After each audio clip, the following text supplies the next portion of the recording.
आइए आज आप सब जानेंगे वर्ष 2024 वैशाख मास शुक्ल पक्ष मोहिनी एकादशी का व्रत कब धारण किया जा रहा है, व्रत का पारण कब किया जाएगा, किस चीज से किया जाएगा, इस दिन क्या करना चाहिए नहीं करना चाहिए, और वैशाख मास द्वादशी तिथि के दिन किस प्रकार से पूजा करनी चाहिए, किन वस्तुओं का विशेष करके दान करना चाहिए जिससे कि व्यक्ति के करोड़ों जन्मों के पाप नष्ट होते हैं तथा सभी प्रकार के सुख और समृद्धि की प्राप्ति होती है। तो आइए जानेंगे आप इन सबों के बारे में। संपूर्ण जानकारियाँ की प्राप्ति के लिए वीडियो को अंत तक जरूर देखें। चैनल पे अगर आप पहली बार आए हैं तो चैनल को लाल बटन दबा करके सब्सक्राइब करें, साथ में बेल आइकन घंटी को दबाएं ताकि आने वाली वीडियो का नोटिफिकेशन आपको समय से मिलता रहे। वीडियो को लाइक करें, कमेंट में भगवान विष्णु की जय जरूर लिखें। आप सभी भक्तों को मोहिनी एकादशी व्रत की ढेर सारी शुभकामनाएं। आप सभी के जीवन में लक्ष्मी नारायण की कृपा से आप सभी को सभी प्रकार के सुख और समृद्धि की प्राप्ति हो। प्रत्येक माह के कृष्ण पक्ष और शुक्ल पक्ष की एकादशी तिथि के दिन एकादशी का व्रत धारण किया जाता है। प्रत्येक एकादशी व्रत का अपना विशेष महत्व माना गया है। इसे एकादशी या 11 व्रत के नाम से जाना जाता है। इसी प्रकार से वैशाख मास शुक्ल पक्ष की एकादशी व्रत का अपना विशेष महत्व माना गया है। जो भी भक्त सच्ची श्रद्धा के साथ, नियम और निष्ठा के साथ वैशाख मास की मोहिनी एकादशी का व्रत धारण करते हैं, इस दिन भगवान विष्णु, माता लक्ष्मी और भगवान श्री कृष्ण के बांके बिहारी स्वरूप का पूजन करते हैं। तो इस प्रकार व्रत को धारण करने से व्यक्ति के सभी प्रकार के पापों का नाश होता है। यह व्रत मोह बंधन तथा पापों से मुक्ति दिलाता है। सीता माता की खोज के दौरान भगवान राम ने तथा महाभारत काल में युधिष्ठिर ने भी मोहिनी एकादशी का व्रत धारण कर अपने सभी दुखों से छुटकारा पाया था। यह सभी प्रकार के पापों को नष्ट करने वाली है तथा इस व्रत को धारण करने से अनेकों गोदान का पुण्य फल प्राप्त होता है। जो भी भक्तजन एकादशी का व्रत धारण करते हैं, उन्हें एकादशी व्रत के लिए जो कि दशमी के दिन से ही व्रत में नियमों का पालन करना चाहिए। दशमी तिथि के दिन सूर्यास्त होने से पहले ही भोजन ग्रहण कर लेनी चाहिए। दशमी, एकादशी और द्वादशी इन 3 दिनों तक शुद्ध और सात्विकता का पालन करना चाहिए। तामसिक वस्तुओं का, नशीले पदार्थों का सेवन नहीं करना चाहिए। दशमी की रात्रि ब्रह्मचर्य का पालन करते हुए भगवान विष्णु के नामों का स्मरण करते हुए सोना चाहिए।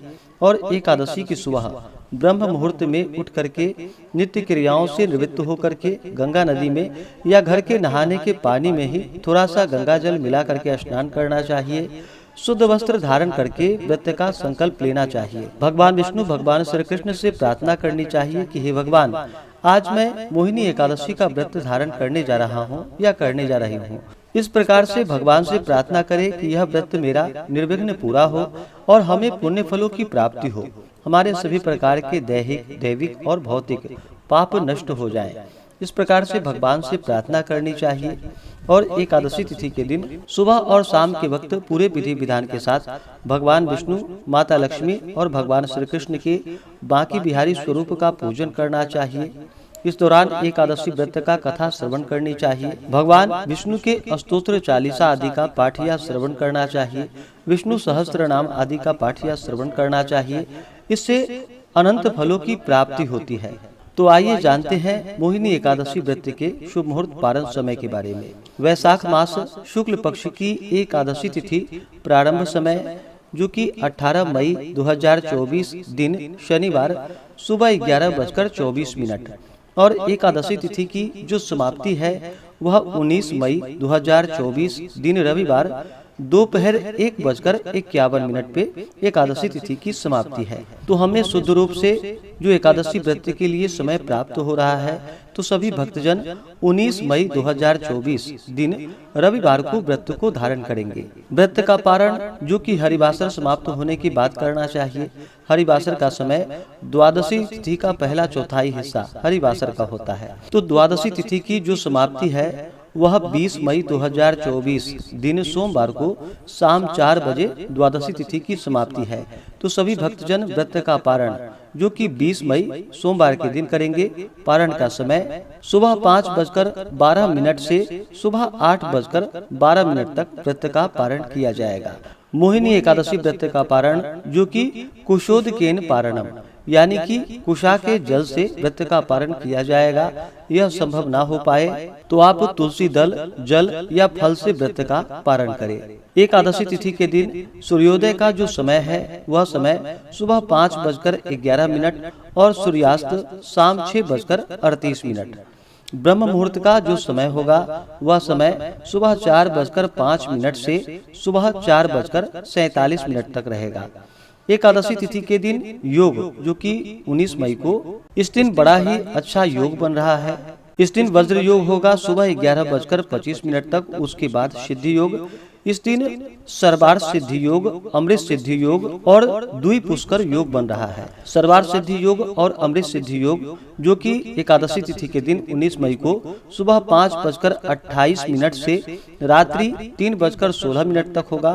और द्वि पुष्कर योग जो कि सुबह 3:16 से शुरू है और इसकी समाप्ति अगले दिन यानी कि 20 मई की सुबह 5:28 पे द्विपुष्कर योग समाप्त होगा। तो इस बार एकादशी तिथि के दिन बड़ा ही अच्छा संयोग बन रहा है। तो इस दिन व्रत को धारण करना जो कि अनंत फलदायी होगा। 19 मई को राहु काल का समय शाम 4:57 से शाम 6:38 तक होगा। और 20 मई को राहु काल का समय सुबह 6:51 से सुबह 8:32 तक होगा। राहु काल समय के दौरान कोई भी शुभ कार्य या नया कार्य नहीं करना चाहिए, इस बात का ध्यान रखिए। जो भी भक्तजन व्रत को धारण करने वाले हैं उन्हें इस दिन भगवान विष्णु, माता लक्ष्मी और भगवान श्री कृष्ण के बांकी बिहारी स्वरूप का पूरे विधि विधान के साथ पूजन करना चाहिए। इस दिन गंध, पुष्प, धूप, दीप आदि से भगवान की पूजा करनी चाहिए। भगवान विष्णु को अक्षत नहीं चढ़ाया जाता है, इस बात का ध्यान रखें। अक्षत की जगह उन्हें काले तिल चढ़ाएं, जौ चढ़ाएं, तुलसी पत्र चढ़ाएं। नैवेद्य में विशेष प्रकार से दूध से बने हुए वस्तु का भगवान को भोग लगाएं। जो भी मौसम में ऋतु फल मिल पाए उसका भगवान को भोग लगाना चाहिए। और जब भी भगवान को भोग लगाते हैं तो तुलसी पत्र डाल करके ही भगवान को भोग लगाना चाहिए। व्रत के दौरान व्रती को किसी के ऊपर क्रोध नहीं करनी चाहिए। अपने मन में किसी के प्रति ईर्ष्या या द्वेष का भाव नहीं लाना चाहिए। ब्रह्मचर्य का पालन करना चाहिए। व्रत के दौरान मांस, मदिरा, लहसुन, प्याज आदि का प्रयोग बिल्कुल भी नहीं करना चाहिए। पूर्ण ब्रह्मचर्य का पालन करना चाहिए। भगवान विष्णु के चरणों में अपना मन लगाना चाहिए। भगवान विष्णु के ओम नमो भगवते वासुदेवाय आदि मंत्रों का जप करना चाहिए। श्री कृष्ण गोविंद हरे मुरारी आदि नाम जप करना चाहिए। इससे भगवान विष्णु अपने भक्तों पर अति प्रसन्न होते हैं। अपने भक्तों के सभी प्रकार के पाप ताप को नष्ट कर देते हैं। जब व्यक्ति के पाप और ताप नष्ट होते हैं तभी उनके पुण्य उदित हो पाते हैं। उसके बाद सांसारिक सुखों की प्राप्ति होती है। एकादशी तिथि के दिन रात्रि उपवास रहते हुए व्रत को धारण करना चाहिए। जो भी भक्तजन उपवास नहीं रह पाते हों, जिनका स्वास्थ्य सही ना हो, तो आप एक समय फलाहार ग्रहण करके व्रत को धारण करें। फलों में अमृत फलों का सेवन करना चाहिए, जैसे कि केला, आम, अंगूर, बादाम, पिस्ता आदि का आप प्रयोग कर सकते हैं। तो आइए अब जानते हैं वैशाख मास द्वादशी तिथि के दिन किए जाने वाले पूजन और दान के महत्व के बारे में। हिंदू धर्म में वैशाख महीने का बड़ा ही विशेष महत्व माना गया है। वैशाख के महीने में गंगा स्नान करना, दान पुण्यों का कार्य करना, भगवान विष्णु का पूजन करना, इन सबों का विशेष महत्व होता है। वहीं पे वैशाख मास द्वादशी तिथि के दिन अगर इन कार्यों को किए जाए तो व्यक्ति के सभी प्रकार के पापों का नाश होता है। वैशाख मास की पुण्य तिथियों में द्वादशी जो कि सब पापों को नष्ट करने वाली है। जिसने द्वादशी का सेवन नहीं किया उसके दान, तप, यज्ञ करने से क्या लाभ है। जो फल गंगा जी पर ब्राह्मण को गोदान करने से मिलता है, वही फल द्वादशी को योग्य ब्राह्मण के साधारण उन्हें दान करने से मिल जाता है। जो तुलसी के कोमल पत्तों से द्वादशी के दिन भगवान की पूजा करते हैं वह अपने 7 कुलों का उद्धार कर लेते हैं। गंगा पर दुर्भिक्ष में करोड़ों मनुष्यों को प्रतिदिन भोजन देने से जो फल मिलता है वह फल द्वादशी को एक ब्राह्मण को भोजन देने से मिलता है। द्वादशी को थोड़ा सा भी अन्न ब्राह्मण को देता है उससे कोटि ब्राह्मण भोजन का फल मिलता है। जो मधु सहित द्वादशी को तिल के पात्र का दान करता है वह संसार के सभी बंधनों से छूट जाता है। जो शुक्ल पक्ष की एकादशी की रात्रि को जागरण करता है उससे सब देवता प्रसन्न होते हैं और वह मोक्ष को पाता है। करोड़ों सूर्य और चंद्र ग्रहण के समय जो फल मिलता है वही फल एकादशी को प्रातः काल स्नान करने से मिलता है। जो कोई वैशाख की द्वादशी को बछड़े सहित गौ का दान करता है वह अपने करोड़ों कुलों का उद्धार करके विष्णु लोक का अधिकारी होता है। जो इस दिन यम, पितृ, राजा, गुरु, देवता और विष्णु भगवान के निमित्त दक्षिणा सहित जल का घड़ा दान देता है, जो द्वादशी के दिन शालिग्राम की मूर्ति का दान करता है वह संपूर्ण पापों से छूट जाता है। तथा ग्रहण के समय गंगा जी पर सप्त द्वीपवती पृथ्वी का करोड़ों बार दान का फल पाता है। द्वादशी को जो भगवान को दूध से स्नान कराता है उसे राजसु और अश्वमेध यज्ञ का फल प्राप्त होता है।